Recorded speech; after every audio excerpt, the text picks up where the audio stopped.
সনাতন ধর্মাবলম্বীদের আয়োজনে আজকের এই মত বিনিময় সভার সম্মানিত সভাপতি, আমাদের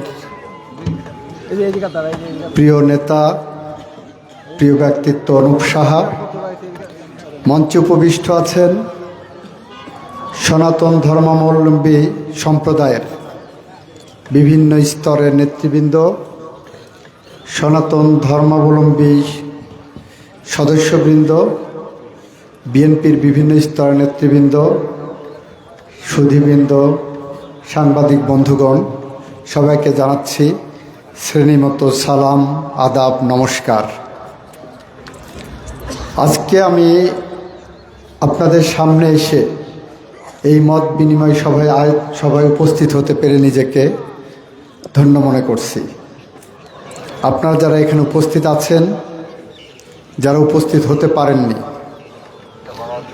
যাদের কাছে এই বার্তা পৌঁছবেন আপনারাই, সেই কারণে কয়েকটি কথা আপনাদের সামনে বলতে চাচ্ছি। প্রথম কথা হলো, আমি ভোট চাইতে এসেছি, প্রার্থী হিসেবে ভোট চাইব, এটা খুবই স্বাভাবিক। যে কোনো প্রার্থী আপনার সাথে ভোট চাইতে পারেন, মত বিনিময় করতে পারবেন।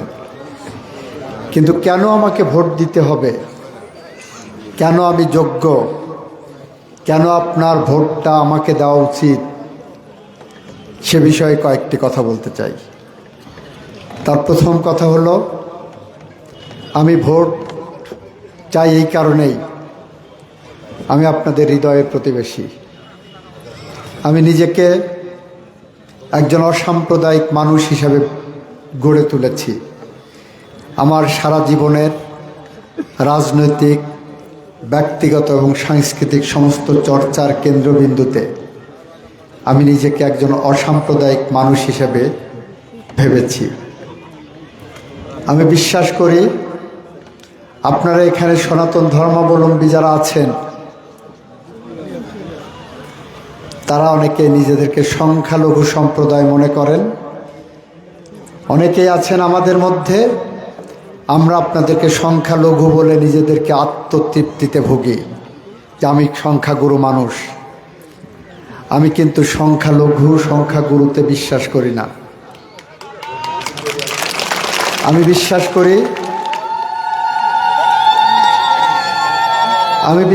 করি আপনি একজন মানুষ।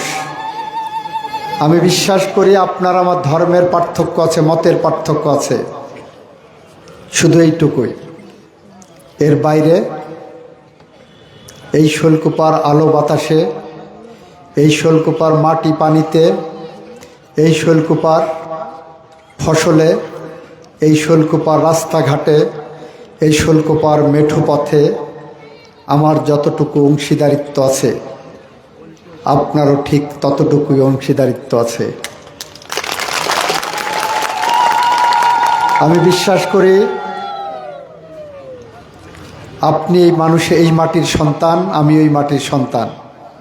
এটা আমার বিশ্বাসের জায়গা। আমি যে অক্সিজেন নিয়ে বেঁচে থাকি, ওই অক্সিজেন কিন্তু আপনিও নেন। আমি যে ফসল খেয়ে বেঁচে থাকি, ওই ফসলের ভাগ আপনারও আছে। ওই ফসলের উৎপাদনের সাথে আপনারও সম্পৃক্ততা আছে। আমার গায়ে যদি ব্লেড দিয়ে কাটা হয়, যে রক্ত বের হবে, সে রক্তের রং লাল।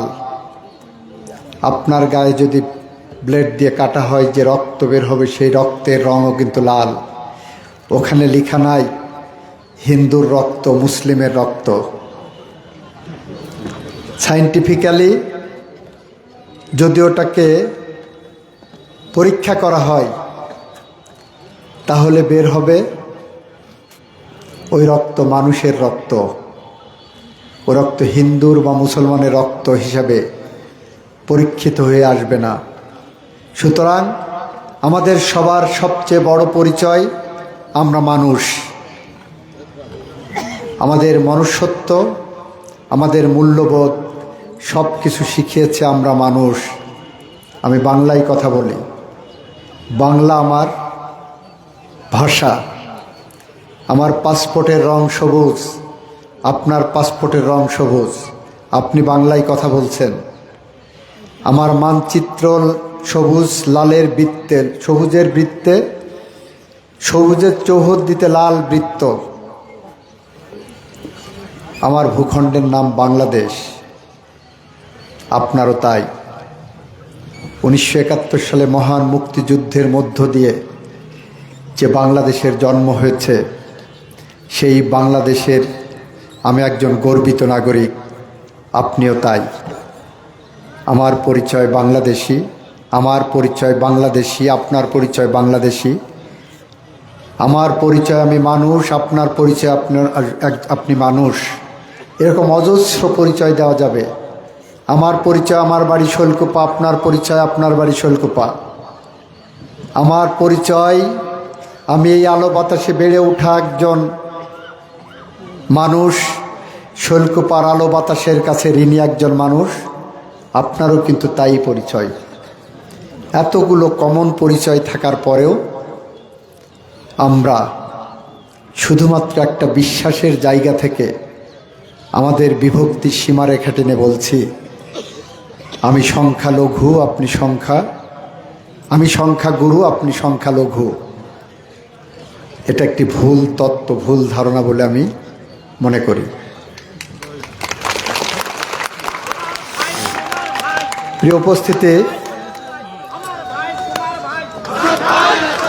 প্রিয় উপস্থিতি, আমরা আজকে এখানে উপস্থিত হয়েছি ভোট চাইতে। কেন আমাকে ভোট দেবেন? আমাকে ভোট দেওয়ার অনেকগুলো কারণ আমি আপনাদেরকে বলে দেই। প্রথম কথা, এটা নয় যে মানুষ হিসাবে আমি ওনার সাথে তুলনা করছি আমার প্রতিদ্বন্দ্বী প্রার্থীদের সাথে। উনিও মানুষ, আমিও মানুষ। উনি ভদ্রলোক মানুষ, উনি সজ্জন ব্যক্তি, কিন্তু বড্ড অসময়ে উনি ভোটে দাঁড়িয়েছেন। উনি ভোটে দাঁড়িয়েছেন বড্ড নেতিবাচক নৈর্ব্যক্তিক এজেন্ডা নিয়ে। ওনার ভোট চাওয়ার যে ক্ষেত্র, সেই ক্ষেত্র সাম্প্রদায়িকতার বিষ বাষ্পে ভরপুর। ওনার ভোট চাওয়ার যে পদ্ধতি, যে কারণ, সেই পদ্ধতি এবং কারণ বাংলাদেশকে বিভক্তির সীমারেখায় ঠেলে দিচ্ছে। বাংলাদেশের মানুষে মানুষে বিভক্তি তৈরি করছে। যেমন উনি বলছেন জামাতে ইসলাম মানে ইসলাম, এটা মিথ্যা তথ্য। ওনারা বলছেন, ওনার কর্মীরা যে ভোট চাচ্ছেন, কোরআন শরীফে একটা কি বলে, দাঁড়িপাল্লায় একটা ভোট দিলে বেহেশত কনফার্ম হবে। আমরা বলছি এটা ভণ্ডামি। এটা ইসলামের দৃষ্টিতে সবচেয়ে বড় গুনাহ, সবচেয়ে বড় পাপ। কারণ ইসলাম ধর্ম বলছে আল্লাহ এক এবং অদ্বিতীয়। ইসলাম ধর্ম বলছেন কে বেহেশতে যাবে, কে দোজখে যাবে সেটা নির্ধারিত হবে রোজ কিয়ামতের দিন, আল্লাহ পাক নির্ধারণ করবেন। ওনারা ভোটের নামে বিভক্তির সীমারেখা টেনে ধর্মকে অপব্যবহার করে বলছেন ওখানে ভোট দিলে নাকি বেহেশতের টিকিট পাওয়া যাবে। তাহলে পৃথিবীর যে সমস্ত দেশে দাঁড়িপাল্লার মার্কা নাই, তারা কি বেহেশতে যেতে পারবে না? তাদের কি হবে? বৈজ্ঞানিকভাবে যুক্তি দিয়ে, তর্ক দিয়ে আমরা বলছি তাদের এইটা মিথ্যা, প্রতারণা, ভণ্ডামি এবং নির্বাচনী আচরণবিধির লঙ্ঘন।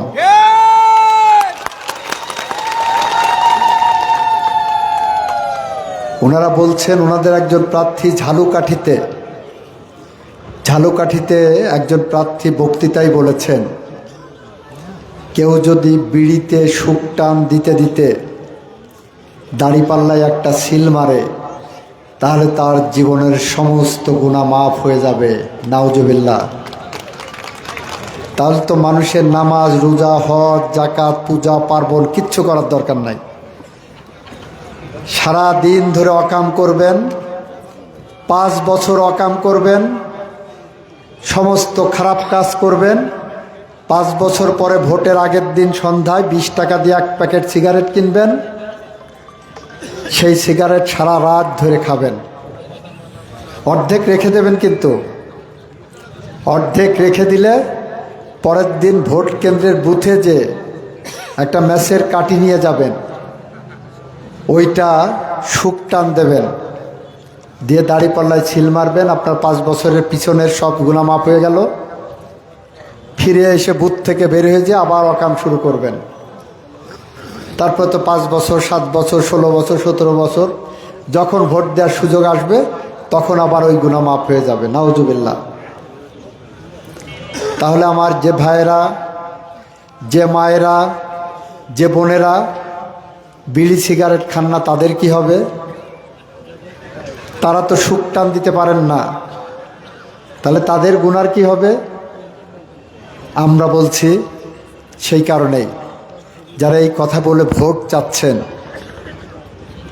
তারা নির্বাচনী আচরণবিধি লঙ্ঘন করছেন, তারা ধর্ম অবমাননা করছেন, তারা ভণ্ডামি করছেন, তারা প্রতারণা করছেন।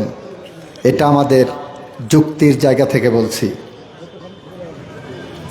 আমরা বলছি এই বাংলাদেশ আমাদের।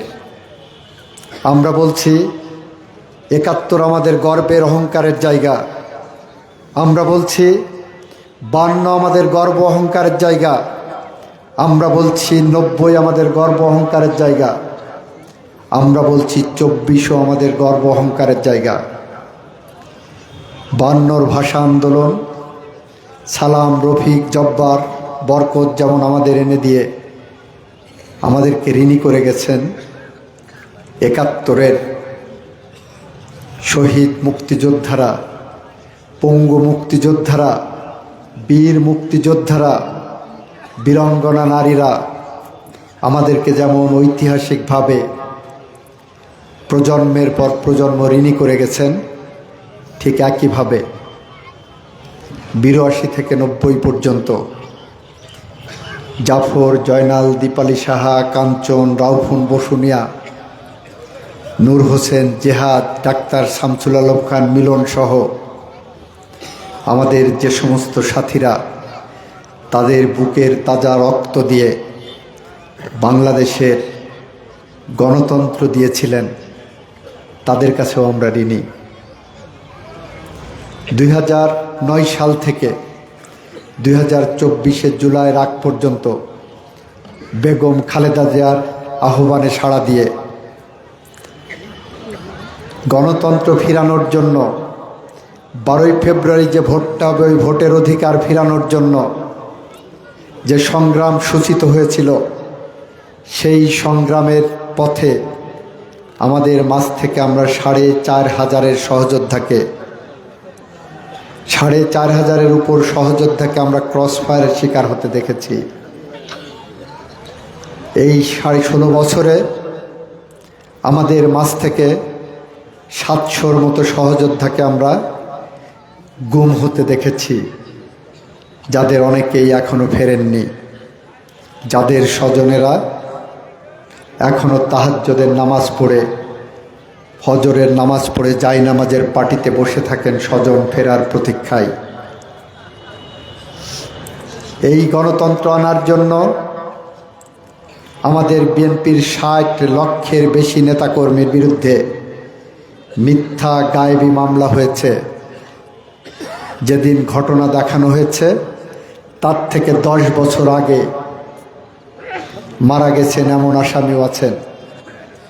আমাদের বাংলাদেশের সব্যসাচী রাজনীতিবিদ মির্জা ফখরুল ইসলাম আলমগীর, তার বিরুদ্ধে শত শত মামলা করা হয়েছে। অভিযোগ ছিল উনি ঢাকা শহরে ময়লার ট্রাকে আগুন দিয়েছেন দিনে দুপুরে, এরকম ডাহা মিথ্যা কথা বলে মামলা দেওয়া হয়েছিল। আমরা এই সংগ্রামে এই সকল কর্মীদের, নেতাদের সবাইকে শ্রদ্ধা করি।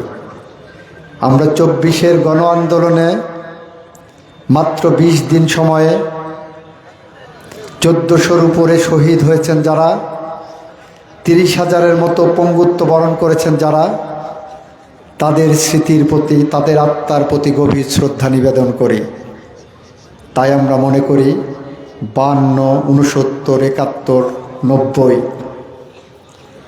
এবং 2009 থেকে 2024 পর্যন্ত আমাদের গণতান্ত্রিক সংগ্রামে, আমাদের স্বাধীনতার সংগ্রামে, আমাদের অধিকারের সংগ্রামে যারা জীবন দিয়েছে তাদের প্রত্যেককেই, যারা অবদান রেখেছে তাদের প্রত্যেককেই, কেউ আমার ভাই, কেউ আমার স্বজন, কেউ আমার হৃদয়ের প্রতিবেশী, আমার বন্ধু, আমার সহযোদ্ধা। অথচ ওনারা মনে করছেন 71 কিছু না, 90 কিছু না। স্লোগান তুলেছেন 71 না 90, 71 না 24, 24, 24। আমরা বলছি 71 এবং 24, 71 এবং 24। এখানেই আমাদের পার্থক্যের জায়গাটা। যারা আমার মানচিত্র চায়নি, যারা আমার ভূখণ্ড চায়নি, যারা আমার স্বাধীনতা চায়নি, তারা আজ ধর্মের লেবাস পরে নতুন করে বাংলাদেশে স্বাধীনতার তত্ত্ব দেওয়ার চেষ্টা করছেন।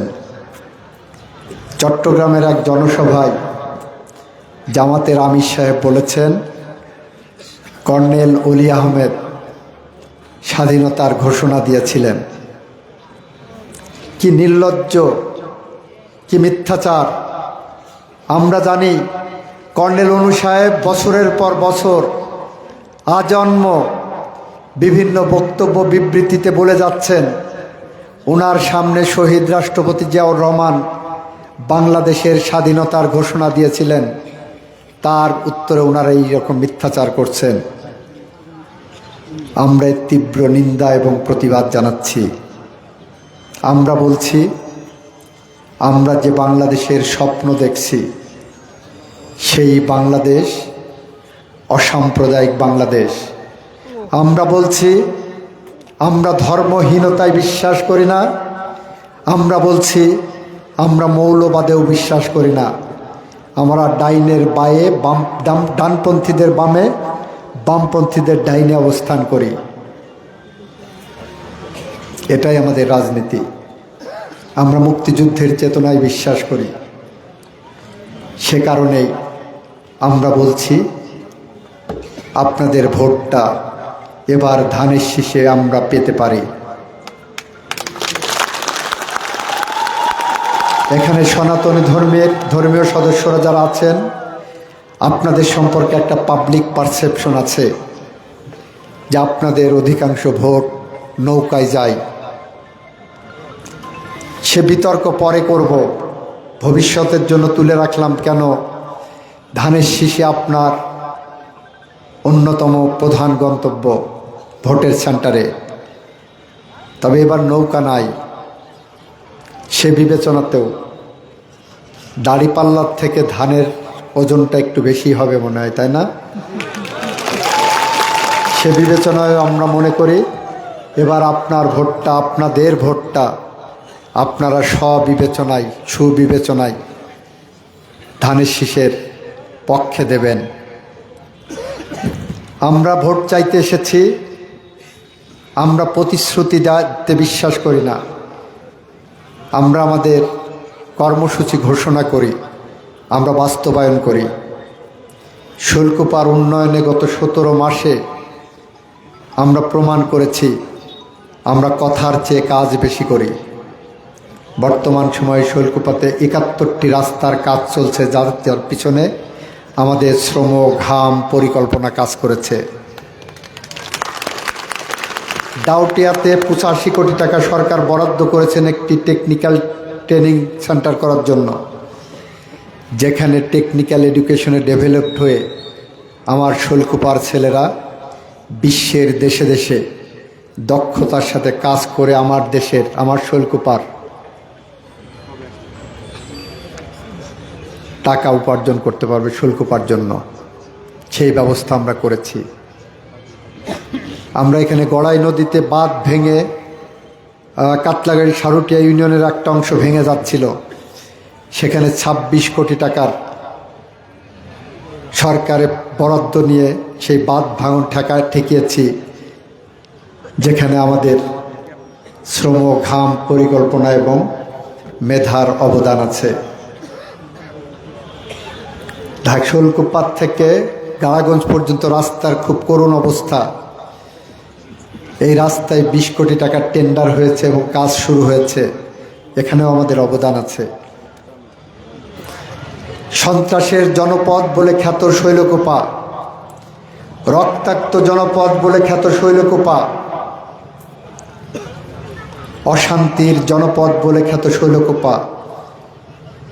মাদকের আখড়া ছিল শৈলকুপায়।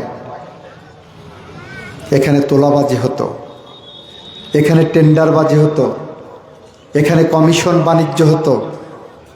বিগত 16 মাসে সব কিছু প্রায় শূন্যের কোঠায় নিয়ে এসেছি। কোনো কন্ট্রাক্টরকে, কোনো নেতাকে কমিশন দিতে হয় না। আপনার বাড়ির পাশে যে রাস্তাটা হবে, সেই রাস্তার কাজটা বুঝে নেওয়ার দায়িত্ব আপনার। 100 টাকার টেন্ডার হলে 100 টাকারই কাজ হতে হবে। কোনো নেতার পকেটে 10%, 20%, 25% এখানে যায় না। এরকম একটি শৈলকুপা প্রতিষ্ঠা করতে আমার বিএনপির নেতারা নির্ঘুম রাত কাটাচ্ছেন। আমার বিএনপির নেতারা আপনার শান্তির জন্য, আপনাদের শান্তির জন্য, শৈলকুপার শান্তি এবং স্বস্তির জন্য নির্ঘুম রাত কেটে, বিনিদ্র রাত কাটিয়ে আপনাদের শান্তি এবং স্বস্তি উপহার দিচ্ছেন। বিগত দিনে দুর্গাপূজার সময় প্রতিটা কেন্দ্রে কেন্দ্রে আমরা দলের পক্ষ থেকে বিশেষ ভলান্টিয়ার নিয়োগ করেছিলাম। আপনাদের সবার সেই অভিজ্ঞতা আছে। এই ভলান্টিয়ার নিয়োগটা করাটা আমার কাছে একটু অসম্মানের মনে হয়েছে। আপনি আপনার ধর্ম পালন করবেন, কেন আপনাকে আমার নিরাপত্তা দিতে হবে? আমি আমার ধর্ম পালন করব, কেন আমাকে আপনার নিরাপত্তা দিতে হবে? আমি শৈলকুপার এমন একটি শৈলকুপা চাই যেখানে আপনি আপনার ধর্ম পালন করবেন, কোনো নিরাপত্তার প্রয়োজন হবে না। কই মুসলমানের ঈদের দিন নামাজ পড়ার সময় তো কারো নিরাপত্তা দিতে হয় না? কেন আপনার পূজা উদযাপনে রাষ্ট্র বিশেষ নিরাপত্তার ব্যবস্থা করবে? কেন আমি দলীয়ভাবে আলাদা কর্মী বাহিনী নিয়োগ করব? আমি এমন একটি শৈলকুপার স্বপ্ন দেখছি, যে শৈলকুপায় আমাকে আর আমার কর্মীদেরকে রাত দিন জেগে আপনার নিরাপত্তার কথা চিন্তা করতে হবে না। আমি এমন একটি শৈলকুপার স্বপ্ন দেখছি, জেল শৈলকুপায় আপনি পুলিশের নিরাপত্তা বেষ্টনীতে আপনার পূজা উদযাপন করবেন, এই পরিবেশ থাকবে না। আমি চাই শান্তির, সৌম্যের, উন্নয়নের শৈলকুপার এই ধারা টেকসই হোক, এই ধারা দীর্ঘমেয়াদী হোক। সে কারণে আগামী 12ই ফেব্রুয়ারি আপনারা আমাকে একটা ভোট দেবেন। আমি আপনাদের সাথে থাকতে চাই, আমি আপনাদের পাশে থাকতে চাই, পাশে হাঁটতে চাই। দুর্নীতি আমাকে স্পর্শ করেনি, আলহামদুলিল্লাহ। আমার বাবা ছিলেন স্কুল শিক্ষক, আমার মা একজন গৃহিণী। সেখান থেকে উঠে যে ক্ষমতার সর্বোচ্চ শিখর দেখে এসেছি, বাংলাদেশের অ্যাটর্নি জেনারেল পদ। যদি অসৎ উপায় অবলম্বন করতাম, প্রতিদিন 2-1 কোটি টাকা ইনকাম করতে পারতাম। আল্লাহ আমাকে সেই ইচ্ছে দেননি। বৈধভাবে ইনকাম করলেও প্রতিদিন 5 লাখ 10 লাখ টাকা ইনকাম করা আমার জন্য এখন কোনো সমস্যা ছিল না। আমি তারপরেও আমার কর্তব্য যেটা সেইটা করেছি। আমার সামনে প্রস্তাব ছিল, আমি যদি অ্যাটর্নি জেনারেল অফিসে কন্টিনিউ করি, দল ক্ষমতায় গেলে দলের থেকে প্রস্তাব ছিল আমাকে টেকনোক্রেট মিনিস্টার বানাবেন। আমি বলেছি, যেহেতু রাজনীতি করি, আমি জনগণের কাছে ফিরে যাব। আমি বিশ্বাস করি একজন রাজনীতিবিদের শেষ ঠিকানা জনগণ, শেষ ভরসাটা জনগণ, শেষ আশ্রয়স্থল জনগণ। সেই কারণে আমি জনগণের কাছে ফিরে এসেছি সমস্ত ক্ষমতা এবং লোভের ঊর্ধ্বে উঠে।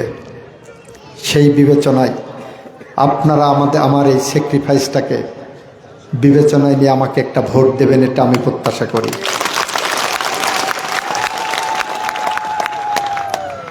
আমাকে ভোট দিলে আপনারা ঠকবেন না, আমাকে ভোট দিলে আপনাদের ঠকাবো না। একজন এমপি, একজন রাজনীতিবিদের ধার সম্পর্কে আপনাদের সবার ধারণা হয় ক্ষমতায় গেলে কমিশন খাবেন, টাকা কামাবেন, গাড়ি বাড়ি করবেন। আমি ওই তত্ত্বে বিশ্বাস করি না। আমার পেশাগত জীবন থেকে আল্লাহ আমাকে অনেক দিয়েছেন, আলহামদুলিল্লাহ। আল্লাহ আমার গাড়ি দিয়েছেন, বাড়ি দিয়েছেন, 2টা সুসন্তান দিয়েছেন, আমার 2টা কন্যা সন্তান দিয়েছেন। আমার কাছে আমার চাওয়া জীবনের থেকে আমার 2টা কন্যা সন্তান ভালো পড়ালেখা করে মানুষ হোক, তাদের কর্ম তারা করে খাবে। একজন মানুষের বেঁচে থাকার জন্য 1000 কোটি টাকার দরকার পড়ে না। একজন মানুষের বেঁচে থাকার জন্য লন্ডন আমেরিকায় বেগম পাড়া করা লাগে না। একজন মানুষের বেঁচে থাকার জন্য বিশ্বের দেশে দেশে টাকা জমানো লাগে না। এটা আমি বিশ্বাস করি। সেই বিশ্বাস থেকে বলছি, আমাকে ভোট দিলে আপনি দুর্নীতিবাজের ভোট দিয়েছেন, দুর্নীতিবাজকে ভোট দিয়েছেন, এই অনুতাপে ভুগবেন না। আমাকে ভোট দিলে আপনি একজন চোরকে ভোট দিয়েছেন, এই অনুতাপে ভুগবেন না। আমি আপনার ভোটের সম্মান রক্ষা করার প্রতিশ্রুতি দিয়ে যাচ্ছি, এটা আমার অঙ্গীকার। আমার পোলিং এজেন্ট যারা ছিল তাদের ট্রেনিং প্রোগ্রামে আমি একটি বক্তৃতায় বলেছিলাম, যারা পোলিং এজেন্ট হিসেবে ভোট কেন্দ্রে থাকবেন তারা অতন্দ্র প্রহরীর মতো থাকবেন। যারা পোলিং এজেন্টে থাকবেন তাদের সামনে দিয়ে যদি কেউ ধানের শীষের পক্ষেও আমার পক্ষেও অবৈধভাবে ভোট কারচুপি করে সিল মারতে যায়, তাকে আইনের আশ্রয় নেওয়ার জন্য তার বিরুদ্ধে আইনগত ব্যবস্থা নেওয়ার জন্য পদক্ষেপ নেবেন। আমি বলেছি, আমি কোনো ভোট চুরির এমপি হতে চাই না, আমি কোনো ভোট ডাকাতের এমপি হতে চাই না, আমি নিশিরাতের এমপি, ভোটের এমপি হতে চাই না। আমি জনগণের ভালোবাসার, জনগণের প্রার্থনাই থেকে আমি এমপি হতে চাই, আমি জনগণের ভোটের এমপি হতে চাই। সে কারণে সকাল থেকে মাঝরাত পর্যন্ত জনগণের দাঁড়ে দাঁড়ে ঘুরে আমরা ভোট ভিক্ষা করছি। সেই হিসাবেও আপনাদের কাছে আজকে এই মত বিনিময় সভায় আমি প্রত্যাশা করছি আপনারা আমাকে একটি ভোট দিয়ে আমাকে নির্বাচিত করবেন। এই শৈলকুপার রাজনীতিকে, এই বাংলাদেশের রাজনীতিকে পলুষ মুক্ত করবেন। এই বাংলাদেশের রাজনৈতিক সংস্কৃতি তার মহাসড়ক থেকে ছিটকে পড়েছে, আমরা সেই মহাসড়কে রাজনৈতিক সংস্কৃতি আনতে চাই। আমরা চাই বাংলাদেশের রাজনীতিতে মতের পার্থক্য থাকলেও কোনো রক্তের পথ যেন আর তৈরি না হয়। এইটা চাই বলেই বারবার ঘুরে ফিরে বিভিন্নভাবে আপনাদের কাছে আমরা ভোট চাইতে আসছি। সব শেষে বলবো, আগামী 12 তারিখ আপনারা সমন্বিতভাবে আপনাদের সম্প্রদায়কে সাথে নিয়ে শৈলকুপার প্রতিটা কেন্দ্রে সবার আগে উপস্থিত হয়ে বাংলাদেশ নামক ভূখণ্ডের পক্ষে, বাংলাদেশের মানচিত্রের পক্ষে, বাংলাদেশের অসাম্প্রদায়িকতার পক্ষে, বাংলাদেশের মুক্তিযুদ্ধের চেতনার জন্য, বাংলাদেশের অস্তিত্বের জন্য, গণতন্ত্রের জন্য, আইনের শাসনের জন্য, দুর্নীতিমুক্ত বাংলাদেশ এবং শৈলকুপা পাওয়ার জন্য, মাদকমুক্ত বাংলাদেশ এবং শৈলকুপা পাওয়ার জন্য একটি আধুনিক শৈলকুপা পাওয়ার জন্য, সুশাসনের মডেল হিসাবে যে শৈলকুপা প্রতিষ্ঠা করতে চাই সেরকম একটি শৈলকুপা পাওয়ার জন্য আমাকে একটি ভোট দেবেন। আমাকে ভোট দিয়ে আপনাদের সাথে থাকার, আপনাদের পাশে হাঁটার সুযোগ দিয়ে আমাকে কৃতার্থ করবেন। আমি যে স্বপ্ন দেখি, আমার সেই স্বপ্নের দোসর হিসাবে আপনাদেরকে সাথে চেয়েছি, পাশে চেয়েছি, একসাথে হাঁটতে চেয়েছি, একসাথে চলতে চেয়েছি। এই কথা বলে আমি আমার বক্তব্য শেষ করছি। ভালো থাকবেন। খোদা হাফেজ। বাংলাদেশ জিন্দাবাদ। সবাইকে ধন্যবাদ। আসসালামু আলাইকুম, আদাব এবং নমস্কার।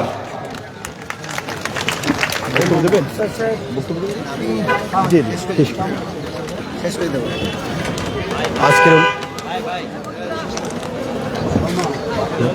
হ্যালো হ্যালো কি কই হ্যালো